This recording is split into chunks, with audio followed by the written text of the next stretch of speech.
Maybe your pops was tops. Maybe your father's a bother. If he's angry and mad or an absentee lad, no matter what kind you had, here's fuck you, Dad.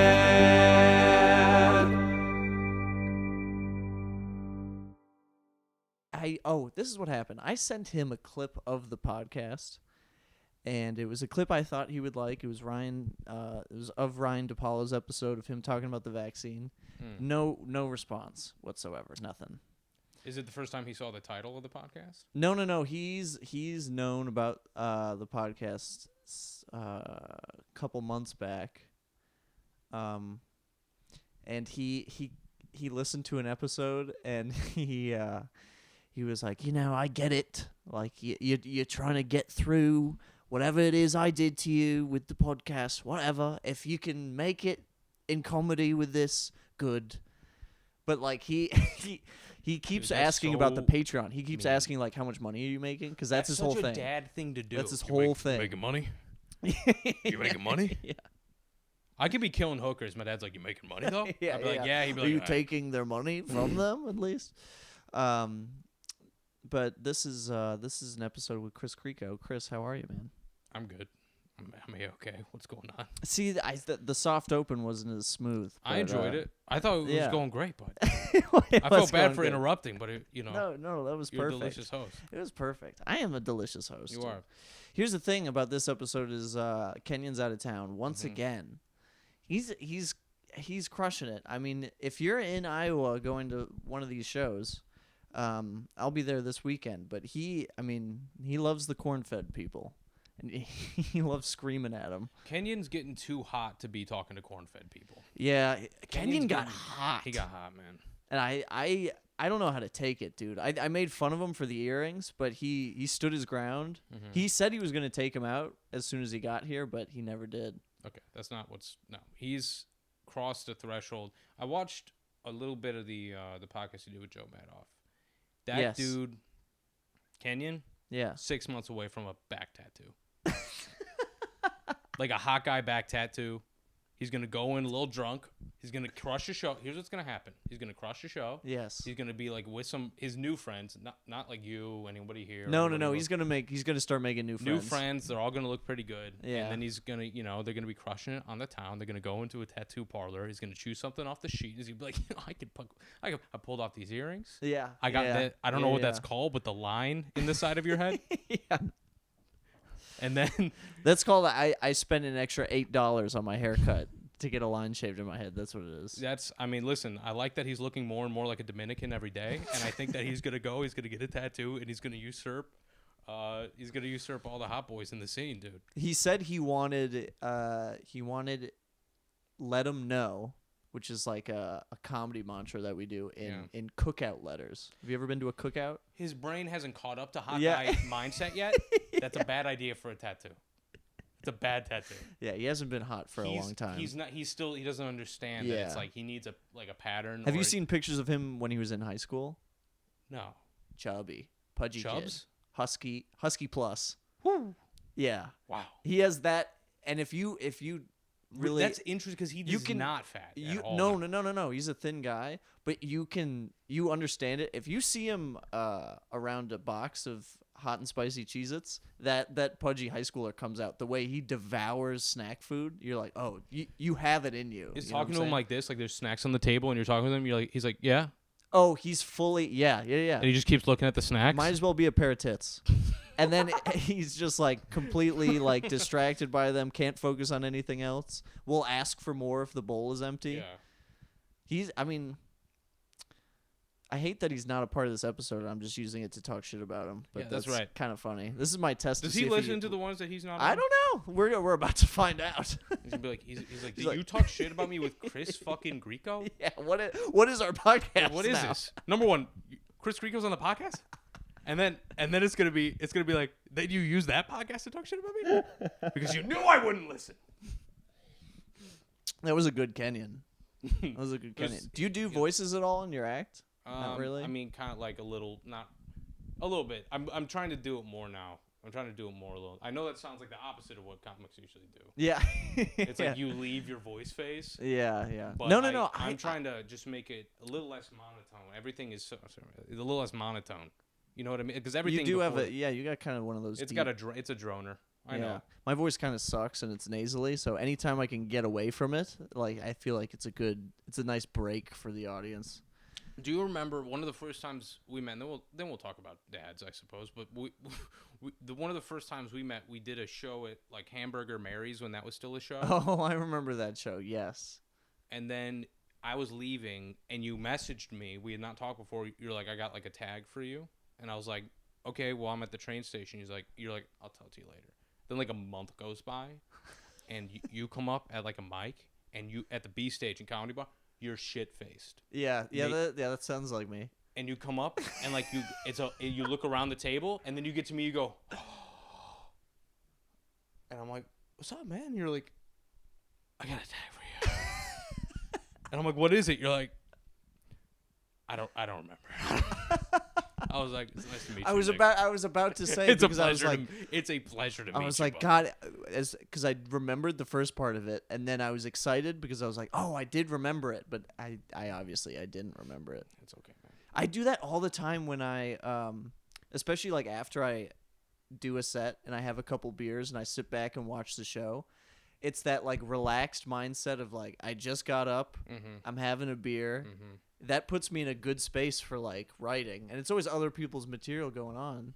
So like I try to do it in the least like I hope you didn't feel like I was coming off like a dick because I did that to Tori Kilkenny like last 2 weekends ago. I was fucked up in the audience at an open mic, and then she was talking about the joke at the bar, and I was like, oh, I got a tag. And I kind of like drunkenly slurred through an idea, and she was just like, yeah, that was great. Anyway, I gotta go. She like left immediately, and I was like, oh, I think That's hilarious. I hope I didn't like mansplain. I hope she didn't. You most certainly did, but here's the thing. Tori's very fun. Tori's great. Yeah, she's great. But Tori's great. When I get drunk, I get excited about I'm definitely going to ask her dude. when I see her. Yeah, ask her. Ask her. Oh, my God. Yeah. I'm going to ask her. Psyop, I'll do dude. a covert. I'll do a covert. Covert. Yeah, I'll let her know. Covert. Keep it covert. Okay. I'd like how I'm on a podcast being like, keep it covert and secret. I go back to my childhood. I'm like, yeah, okay. Don't yell at me. Where did you grow up? I grew up not too far from here. It was like 30 miles out in the northwest suburbs. Suburbs of Chicago. Okay. Out there. Which suburb? It's like one of the. It's off of Route 14, like Cary, Crystal Lake, Fox River Grove, Barrington, that kind of fucking thing. Okay. Is it like a strip mall suburb or is it like okay, all right. Yes. Big highway that ran through the middle of the town. You know, very much Panera Bread next to the karate studio kind of, you know what I mean? Yeah. You know? Now that I don't think there's any actual local business here anymore. It's all just like random companies like Culver's. No, that's the whole country, dude. I know, dude. I think Culver's owns half my town at this point. I think the Culver's company owns Fox River Grove, Illinois at this point. Culver's loves the rural Midwest. I mean, they got a lot of cheese. It's a cheese-based kind of company. And their big burger, the Butter Burger, it's good. Is it? I like it. Here's the thing. I don't go into Culver's because they own half the town. They tore down like my childhood spot restaurant, like the childhood restaurant there that was like owned like by a local thing. It was a hot dog restaurant too. My dad owns a hot dog restaurant. Get out of here. I had like a connection to the place, and it gets torn down for a Culver's, so now I don't even go in. Damn. It hurts. Okay. Then which is that's pathetic, fair. but that just is no, what it is. that's I don't fair. go into Culver's anymore. That almost sounds like a Disney original movie. Like there should have been a food competition to keep the restaurant or the chain, where the chain comes in. You know. And I'm just sweating as a kid, just flipping. Yeah, burgers. You're like, this is my dad's original recipe. And then the one righteous judge, like, this is the greatest yeah. I've ever had. And I get it. They lift me up in the air while fucking Mr. Blue He Sky throws plays the check montage. from Culver's in the trash to bribe the judge. He throws it in the trash and he goes, I can't do it. He does the end of the Goonies where he rips up the check and throws it in the air. Yeah. Yeah. So your dad owned a hot dog restaurant? Oh, yeah. Dude.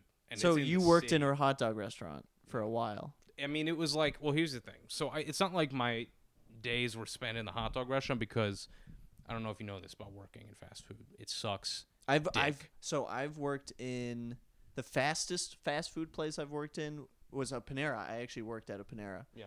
And as a dishwasher, Yep. it's where I developed depression. Shout out Panera.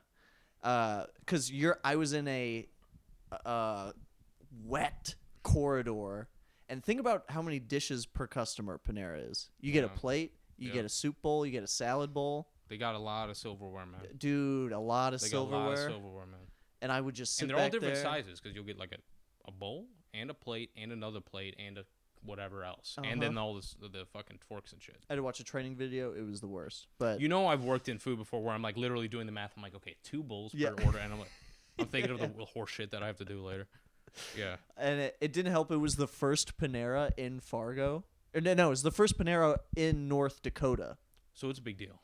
It was a huge deal in Fargo. Why? Because it's a new thing. I forgot. That's what they got. We had a new Jewel Osco. Everyone came. Moms talked about it. Like they talk about like wanting to fuck like the new star on like in Hollywood. Like they talk about it like they talk about like Tom Holland being a good boy for their daughter. Like they have that kind of like there's a new Jewel Osco. Yeah. Want to go to the Jewel Osco? We can buy bread and sandwiches. It's the same. It was, you know what it was before? Another grocery store. It's just, they just put a new grocery store there. It's not any different. My mom got Trader Joe's 20 minutes from her. She called me. She went, Nick. And I was like, oh my God, what happened? Did the cat die? What happened? And she goes, no, Trader Joe's is here. And I was like, can we? That's a text. That's a for sure text. That's maybe even a Facebook message. Oh yeah, she was so pumped because she already called all her friends. Yeah, but she's still excited. She's still got juice in the battery. She loves Trader Joe's, dude.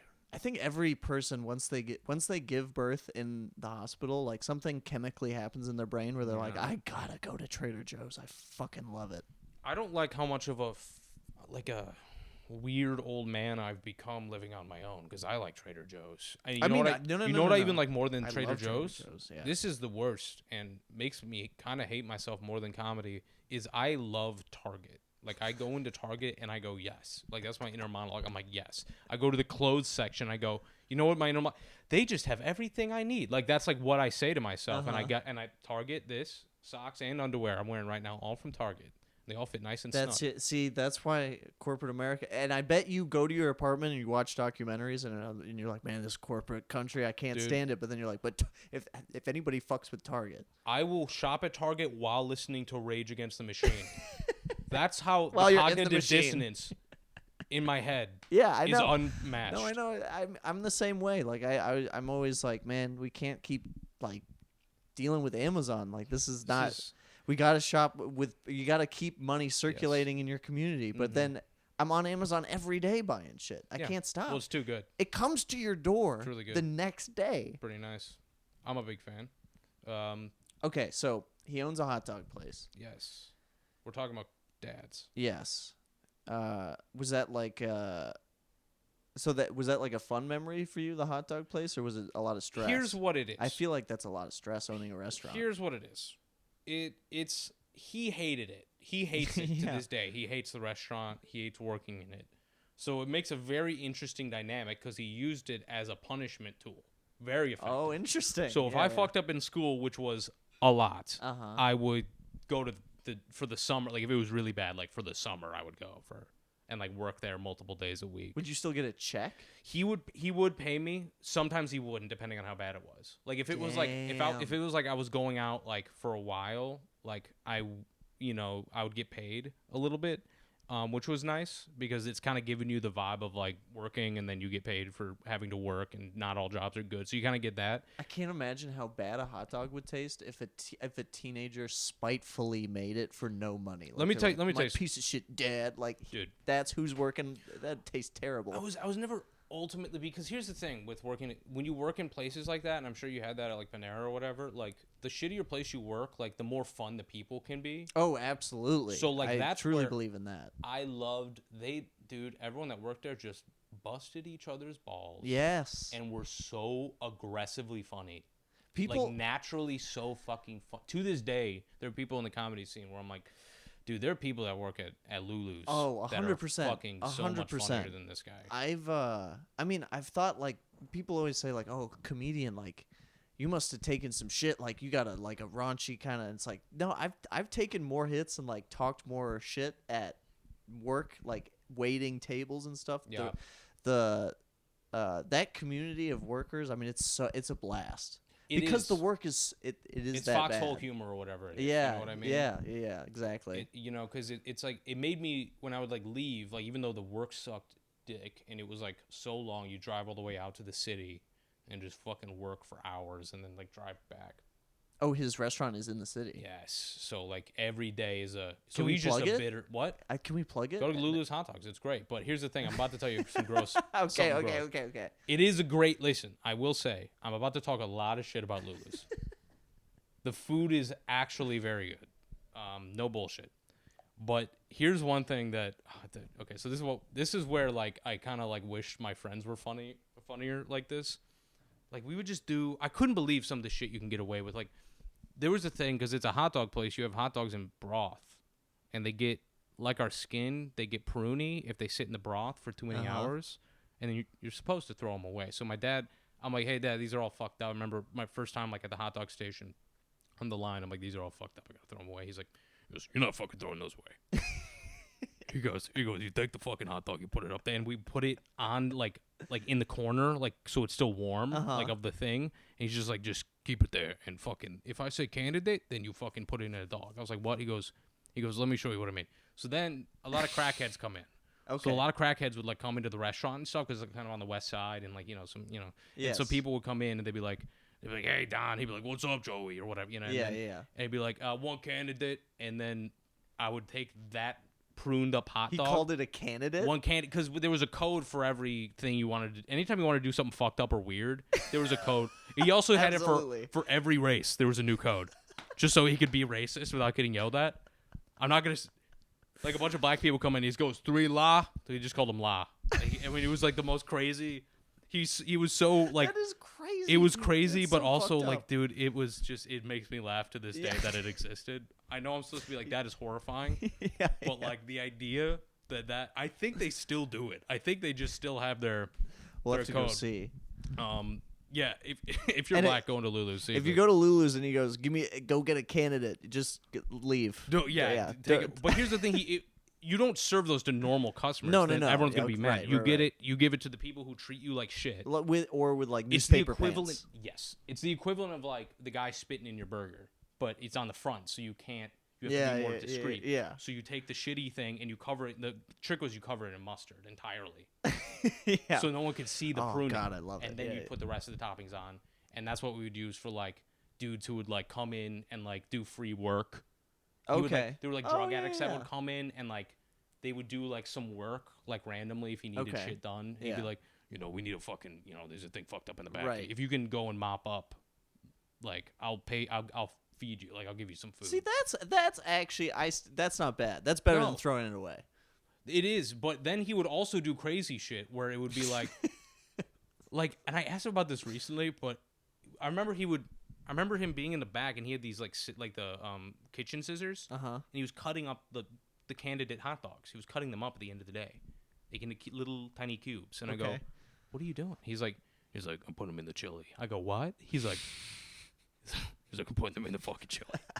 I'm like, "Why?" It adds a boost. He goes, they don't fucking notice. He didn't even answer me. He's like, they don't fucking notice. He puts it in the chili. There's no reason to put it, but he just puts it in the chili. And then one time, like the next day, a guy comes up after ordering chili. He goes, "Hey man, are there cut up hot dogs?" No way. He comes up to the front, and I'm like on the line, and he's like at the register. He's like, "Is this a cut up hot dog in my chili?" And he goes, "No." He's like, "No." Oh no! You deny. You can't. Once you give in, then that's when. Yeah. He also was like unintentionally the That's funniest. a weird bean. That's a new bean. He goes. It's fucking chill. What are you busting? Yeah, What are you coming up here wasting my fucking It's time? stuff. It's That's what fucking chili stuff. is. What, do you never have chili before, asshole? What's going on? It was very much like that. Like it would be like a woman would come up with like soup. There's a fly in her soup. There's a fly in her food. She'd be like, "There's a fly in my food." He goes, "Hey, don't worry, we don't charge extra for that." And then he would just go into the back. Hilarious. Yeah. Hilarious. Yeah. But also like I can't believe he was talking to people like this. It made me so happy. But when you own a small restaurant like that, I feel like now too, like hipsters are so weird. Like that could be like a cool like perk of it. They're like the owner's kind of sassy and like we'll give you shitty food, but that's part of the experience. It's like it's exactly like that, and you get that. You see it in the Google reviews. That's what people are saying. Like they don't take no shit. They don't care. It's the what is that place? I had it today. Wiener Circle. It's like the Wiener Circle. Oh, thing. dude, the first this was a crazy, like, I had just moved to Chicago. I was there at, like, 2 a.m. because when you were new to the city, like I was, I never lived in a city like this. So I grew up in just outside Minneapolis. And so I just went on these walks at, like, 1:32 a.m., which you tell people that now, they go, like, what? Why? And I'd just be like, because it's the city. I was just excited to be here. I went to Wiener Circle, and I'm in line waiting, and there's, like... there's like an older guy with just a 6-pack of Heineken, and he's like drinking them with his son in the Wiener Circle. Yes. And they're like at a table. And then there was a group of Latino gentlemen, and there was something said. Latinx. Excuse me. Thank you. And there was something said, and the older white guy goes, where are you guys even from? Something like that. And they start to get in the older guy's face. Like, what do you mean that racist white guy? What the fuck is that supposed to mean? And then the son of this guy, the Heineken drinking guys, gets up in their face, is like, don't talk to my dad that way. And then the Wiener Circle lady starts screaming, like she's the louder one. Like both men are screaming, but she's like the loudest voice of all. And she goes, get the fuck out of my restaurant. Get the fuck out of my restaurant. And I'm like trembling. I had already ordered. Don't have my food. I'm new to the city. Is my Chicago style hot dogs Yeah. coming? Yeah, exactly. Get the fuck out of my restaurant. I did think she was talking to me too, because I was like, I think she means everybody. Like we all need to go out. And on the way out of the restaurant, Not you stupid motherfucker. I followed them outside. Yep. The white kid hits one of the Latinx gentlemen over the head with a Heineken bottle. Oh, and then, shit. And then it's on the street. It's full on street fighter, like fists, everything. Everyone's going, oh, shit. Oh, shit. I'm like about to leave the restaurant, and the Wiener Circle goes, hey, white boy. And I turned around. I was like, me? And she was like, obviously, it's you. She goes, you get your shit? And I was like, no. And then she was like, well, here's your shit. And like handed me it was like a hot dog or something, cheeseburger.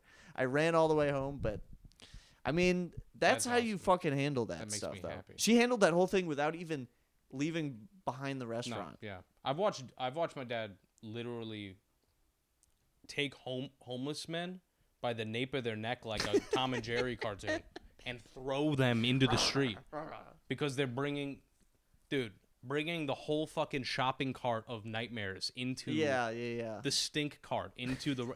He goes, hey, There's food here. You can't bring your fucking shopping cart into my restaurant, and whatever thing. Yeah. And so it was a lot of like this crazy because the school I went to was all fat PTA moms and little white kids that played video games. Yes. Like that was the school so it would be like I would exist in that world. Yeah. And then my dad's like, you're coming with me to the restaurant. And then I would go up there and it was hilarious, number one. Suburbia is not funny. It was hilarious. It was so crazy racist and insane to see. Yeah. It was a whole different level of thing, which even though it sucked dick, I did enjoy. I wish that there was some of the personality that came with that, with, those like back at home with the people I hung out with. Yeah. You meet a lot of cool people working at restaurants too. Yeah. Yeah, so it was like that. But he was crazy. Crazy aggressive. What kind of stuff would you do to like get in trouble to work at the restaurant? I mean, it was all like, fucking drawing on, literally drawing on desks, taking the pen. We would take pencils and we would go in the back and we'd fucking throw the pencil and stick it in the thing. We'd go into bathrooms, we'd mash potato. You ever mash potato? Where you take the toilet paper and you put it under water and get it all moppy, and then you fucking fling it and it would stick to the ceiling and look like mashed potatoes. I'd see that and I'd always wonder what was happening. I Yeah. never It's all toilet paper, bro. participated in that. Yeah, dude. It was all like stupid, whatever, computer Yeah, class. like kid stuff. My favorite one was we coordinated in computer class. You know how like you would take the aux cord out of the back of the speakers if you took and you put that on metal and it made the bzzz sound. Like No. You never touched like an aux cord and it. I makes a let crazy things be sound? when I was a kid, especially in computer class. I was like, bro, let me do my little story time No. book creator or the one where you drive a semi truck kinda. Wait, which one? Like computer games, like the Yeah, learning it was like games. a semi truck. It was like to teach you geography. Oh yeah. It was like a semi truck. I loved all that shit. I ate it up. I wasn't We- taking apart wires and going. Nick, zzz. we were a fucking menace. This woman quit after see- our thing because we were so yeah. horrible as kids. Because she was a pushover, so we would just do. Sorry, it makes me laugh still because it's so mean. As a kid, you think they're pushovers, but now you look back and you're like, oh, they're just defeated adults. They're just so done with their job. They've had a million views throughout the years, and they're just like, it's a waste of energy. And they're like, and they He's just gonna keep end up getting, working at the restaurant anyway. Nick, and they and they just keep getting worse. Yeah, It doesn't get better; it gets worse. That's why dentists kill they themselves. never say thank you. They never do. She would go to help a kid. I'd go up and I'd turn her computer off and I'd sit back down. Yeah, so she's just she's defeated. It was hilarious, but also like now that you're framing it, Nick, now it's pretty fucking sad. Now it's kind of a sad story. So, So what'd you do to torment this poor teacher? I mean, it was just all that kind of stuff. Oh, by the way, my dad owns half the restaurant. The other half is his brother named Joey. Yes. So it's Is Joey that and Don. toxic? It is. It's a comedy movie. My dad is like kind of round and like a gruff. He talks like the old man in Reservoir Dogs, like you're a fucking faggot, all right? Yeah. He talks like that's what my dad is like, and my Uncle Joe talks like Nathan Lane from Birdcage. Okay. Oh, Yes, Nick. yeah. Okay, darling, I'll get you the thing. That's what my Uncle Joe talks. So it's like it's him and then my Uncle Joe. It's Nathan Lane and the fat guy from fucking Reservoir Dogs. That is, dude. That's It's like quite the it's dynamic. a weird dark Bob's Burgers. It's a creepy dark. It's like it is a creepy Bob's Burgers. That's hilarious. It's the Bob's Burgers that won't get picked up because they're like, I think our audiences wouldn't relate. yeah. A little dark. I appreciate it. I think there's a lot of great ideas, but I just think that it's not gonna get. You would have to animate it though. You could. I would love maybe to- if Adult I- Swim Bob's Burgers. I would you love know? dude. I would love to do a cartoon with these two fucking psychos. There you go. The way Whip they that interact up. is Whip it up. It's, do you have any of the stories you had in mind that you want to close on? Got like dude. I can talk 5 about. minutes. I think I told you. Couple minutes. I told you about the time when I got arrested for smoking weed, right? No. Yes, I think I did. I think it was a while ago. You were pretty drunk. All my interactions with you were if you've been drunk. It's me when I'm pretty drunk. Yeah. I got arrested, and I gotta give. It'll come back it'll come back. I'll probably remember it, but You'll probably remember. It was like I got arrested for smoking weed back when it was illegal here. yeah, when it's And cool. When it was cool, man.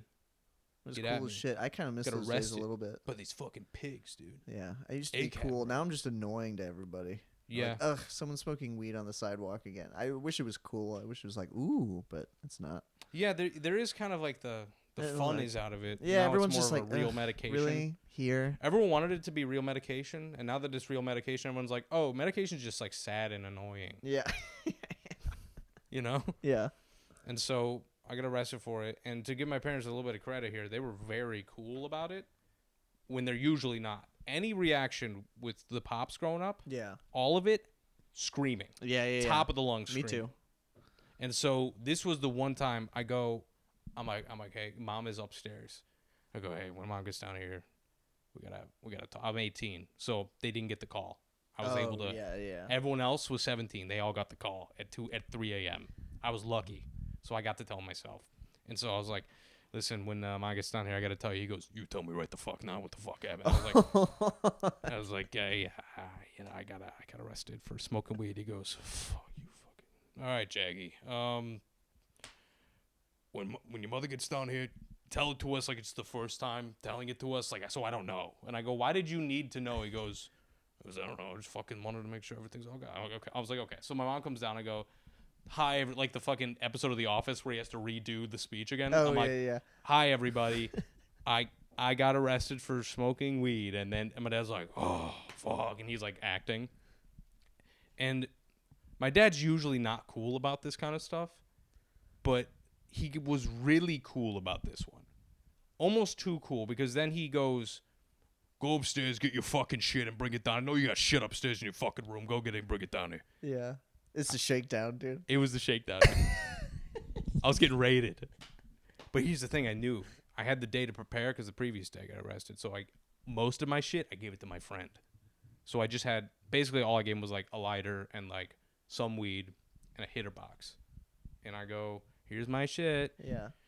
He goes, okay. And my mom is like, she's like so sad about it. Yeah, she's moms get sad. She's at the table. She's like, Christopher, doing the whole thing and like blah, blah, blah. While she's like wallowing and trying to figure out what to do, my dad takes my hitter box and just packs it and just starts smoking the hitter box while my mother's telling me, like, asking me questions.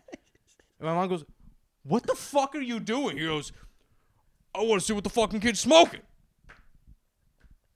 So he's like trying to be, so it's like he was cool about it, but it was always like too cool. Yeah. It's like everything is like screaming until it's like super serious. And then he's like, then he like turns the chair around and turns into the cool camp counselor guy trying to talk to me about Jesus. Like it was very much like that. So it was like everything was just like I'm being responsible. I just want to make sure he's smoking. He's not smoking that premium stuff. I want to make sure he's smoking the appropriate weed for his age. It was literally. I think it was just like one of those things where he's trying to like relate in a way, but like he always just hits or misses the mark socially. Yeah, it's never right. He's always like listen, I'm gonna be cool about this. I smoked weed when I was a kid, so I'm gonna smoke weed during the confession. It's like it's always like no. That last part though, Pops, if you took away the last part, it would have been awesome. Yeah, it's always over the top. Yeah. So it was it was all a mixture of like being in this crazy weird restaurant, and then also like everything was just screaming and socially inept weirdness. Yeah. I want to smoke weed with my dad, but I don't think he will, and I also think it would get weird quick. Why? Because he... Did you guys not fix it? Is it still kind of weird? No, I mean, no. It's not, no, it's not weird. It's just like, I think he would feel weird. He gets really drunk around me, but like, being stoned is different. I think it would just get really quiet. I think we both would just kind of like not want to engage, and then he would go probably read his book. But Chris, it was fun having you on, man. You want to plug anything before you go? Yeah, I'm doing the Roast Battle Championship at the Lincoln Lodge for the next 2 months. Oh shit! 2 months. It's a bad idea. There's too many people that joined up. 64 people. Holy crap! 64. And it's like bracket style, right? Bracket style. Winner takes all. And are you hosting? Are you judging? Yeah, I'm going to be doing both. We're all going to be, we're going to be on the panel. We're going to be hosting, like everyone on the team, me, Matt Banwart, and Claire Sunby, and we're just going to be rotating. And it's going to be fucking really, really, legitimately. Those shows really look fun. like so much fun. You should come on. You should come on the I would show. love to be a judge. You motherfucker. I mean, I can roast too. I can roast too. We'll have you as a judge. But I want to see you roast. I want to see you hurt somebody's feelings. I really enjoyed it. Have you ever done a roast battle? Yes. Yeah? I really enjoyed it back in North Carolina. It's fun. Yeah. We'll have you on. It's a mode that I can tap into, but I kind of have to it's a good writing exercise. I watch a lot of roast battle. I have to get into the mode. Yep. But once you're there, it's good. Yep. It's a good time. All right, Chris, thanks again. I appreciate it, dude. Thank you. Yeah, it was fun.